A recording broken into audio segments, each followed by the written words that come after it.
ವೃಷಭ ರಾಶಿಯಲ್ಲಿ ಜನಿಸಿರ್ತಕ್ಕಂಥವರಿಗೆ ಕೃತಿಕಾ, ರೋಹಿಣಿ, ಮೃಗಶಿರ ನಕ್ಷತ್ರದವರಲ್ಲಿ ವಿಶೇಷವಾಗಿ ಕೃತಿಕಾ ನಕ್ಷತ್ರದವರು ಹೋದ ವರ್ಷ ತುಂಬ ಚೆನ್ನಾಗಿ ಫಲಗಳನ್ನು ಅನುಭವಿಸಿ ಒಂದು ಹಂತದಲ್ಲಿ ಉತ್ತಮವಾದಂತಹ ಫಲವನ್ನು ತೆಗೆದುಕೊಂಡಿರ್ತೀರಿ. ಮತ್ತು ರೋಹಿಣಿಯವರು ಕೂಡ ಅದೇ ಥರದಲ್ಲಿ ಇರ್ತೀರಿ. ಮೃಗಶಿರದವರು ಕೂಡ ಸ್ವಲ್ಪ ಪ್ರಮಾಣದಲ್ಲಿ ಹಿಂದೆ ಮುಂದೆ ವಿಚಾರವನ್ನು ಮಾಡಿದರೂ ಕೂಡ ಒಂದು ಉತ್ತಮವಾದಂತಹ ಫಲವನ್ನು ಕಂಡಿದ್ದೀರಿ ಅಂತ ಹೇಳಬಹುದು. ಆದರೆ ಈ ವರ್ಷವೂ ಕೂಡ ನಿಮಗೆ ಅದ್ಭುತವಾದಂತಹ ಒಂದು ಫಲ ಇರತಕ್ಕಂಥದ್ದು ಬಯಸದೆ ಬಂದ ಯೋಗ ಹೇಳ್ತಕ್ಕಂತಹ ರೀತಿಯಲ್ಲಿ ಉದ್ಯೋಗದಲ್ಲಿ ಬಡ್ತಿ ಆಗ್ತದೆ.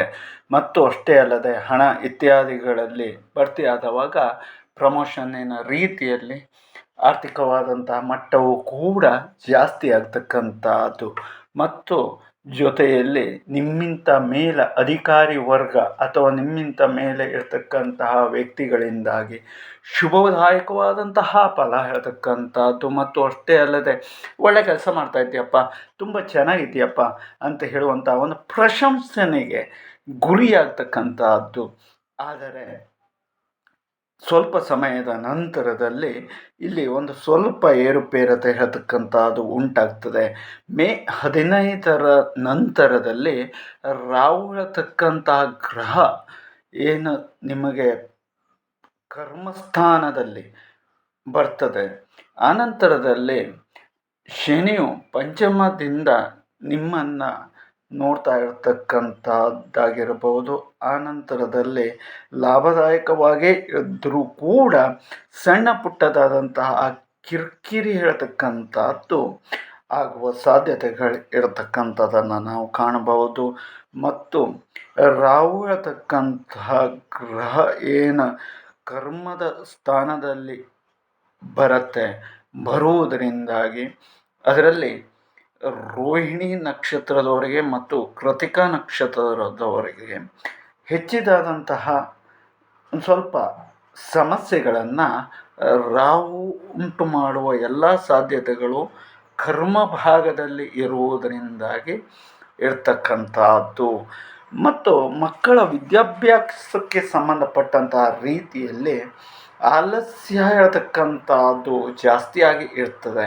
ಹಾಗಾಗಿ ಅಂಥವರನ್ನು ನಾವು ಸ್ವಲ್ಪ ಕೂಳಿಸ್ಕೊಂಡು ಅವರಿಗೆ ಅಭ್ಯಾಸವನ್ನು ಮಾಡಿಸುವ ನಿಟ್ಟಿನಲ್ಲಿ ಒಂದು ಸ್ವಲ್ಪ ಪ್ರಯತ್ನವನ್ನು ಪಟ್ಟರೆ ಒಳ್ಳೆಯದಾಗ್ತದೆ. ಯಾಕೆ ಅಂತ ಕೇಳಿದರೆ ಶನಿಗ್ರಹದ ಪಂಚಮ ಸ್ಥಾನದಿಂದ ನೋಡ್ತಾ ಇರುವುದರಿಂದಾಗಿ ಅವರಲ್ಲಿ ಆಲಸ್ಯ ಹೇಳ್ತಕ್ಕಂಥದ್ದು ಆಗುವುದರಿಂದ ಈಗಲ್ಲ ಇನ್ನೊಂದು ಸ್ವಲ್ಪ ಹೊತ್ತಿಗೆ ಮಾಡ್ರಾಯ್ತು ಬೇಡ ಅಂತ ಹೇಳುವಂಥ ಮನೋಭಾವನೆ ಮಕ್ಕಳಲ್ಲೂ ಉಂಟಾಗ್ತದೆ, ದೊಡ್ಡವರಲ್ಲೂ ಉಂಟಾಗ್ತದೆ. ಆದರೆ ವಿದ್ಯಾಭ್ಯಾಸಕ್ಕೆ ಈ ಥರ ಮಾಡೋದವಾಗ ತುಂಬ ದೊಡ್ಡದಾದಂಥ ಸಮಸ್ಯೆಯನ್ನು ಎದುರಿಸಬೇಕಾಗ್ತದೆ.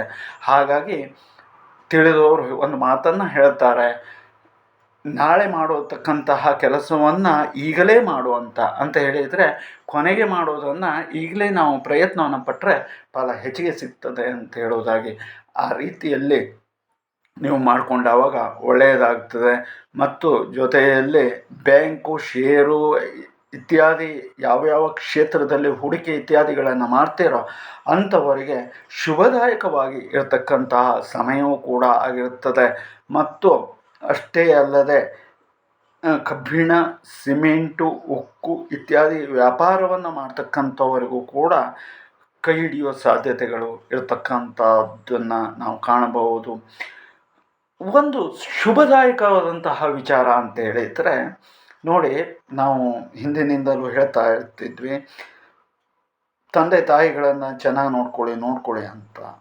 ಈ ಮಾತು ಯಾಕೆ ಅಂತ ಕೇಳಿದರೆ ಪಿತ್ರಾರ್ಜಿತವಾದಂತಹ ಆಸ್ತಿ ಅಥವಾ ಹಣ ಅಥವಾ ಒಡವೆ ಯಾವುದಾದ್ರೂ ಒಂದು ಅತಿ ಅಮೂಲ್ಯವಾಗಿ ಇರತಕ್ಕಂಥದ್ದು ಈ ರಾಶಿಯವರಿಗೆ, ವೃಷಭ ರಾಶಿಯವರಿಗೆ ದಕ್ಕುವ ಸಾಧ್ಯತೆ ಇರತಕ್ಕಂಥದ್ದು ಅದು ಹೆಚ್ಚು ಕಡಿಮೆಯಾಗಿ ಡಿಸೆಂಬರ್ ಜನವರಿ ಆಸುಪಾಸಿನಲ್ಲಿ ಈ ರೀತಿಯಾದಂತಹದ್ದು ಒಂದು ಶುಭದಾಯಕವಾದಂತಹ ಸಂಗತಿ ಹೇಳ್ತಕ್ಕಂಥದ್ದು. ಹಾಗಾಗಿ ಓವರಾಲ್ ಆಗಿ ನಾವು ವಿಚಾರವನ್ನು ಮಾಡಿದಾಗ ತುಂಬ ಚೆನ್ನಾಗಿ ಇರತಕ್ಕಂಥದ್ದು. ಆದರೆ ನೀವು ಆಲಸ್ಯವನ್ನು ಮೊದಲು ಬಿಡಿ, ಶ್ರಮವನ್ನು ಪಡಿ, ಉತ್ತಮವಾದಂತಹ ಪ್ರಗತಿಯನ್ನು ಕಾಣಬಹುದು. ಮತ್ತು ರಾಹುವಿಂದ ಪಡಬಾರ್ದ ಸಂಕಷ್ಟಕ್ಕೆ ಒಳಗಾಗುವ ಸಾಧ್ಯತೆ ಇರುವುದರಿಂದ ಮೊದಲು ಎಚ್ಚೆತ್ತುಕೊಳ್ಳಿ.